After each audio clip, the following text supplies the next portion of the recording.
নমস্কার, আমি কবিতা চৌধুরী। তো আজকে আমি একটি আবৃত্তি করে আপনাদেরকে শোনাবো। আবৃত্তির নাম স্বাধীনতার মানে। লিখেছেন কবি উৎপল কুমার ধারা।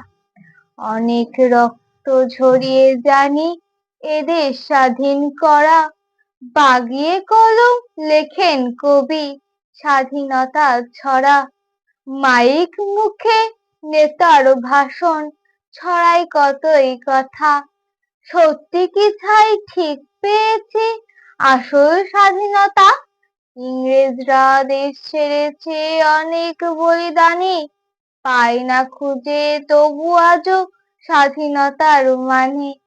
স্বাধীনতার মানের খোঁজে 7টি সমুদ্র পেরিয়ে গিয়ে ডিঙিয়ে পাহাড় হাঁটছি অনেক দূর।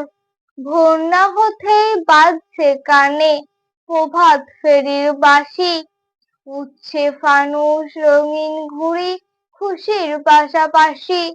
বলছে সবাই আমরা স্বাধীন, স্বাধীন ভারত ভূমি। জিজ্ঞাসা তাই সত্যি কি ভাই স্বাধীন আমি তুমি? নমস্কার।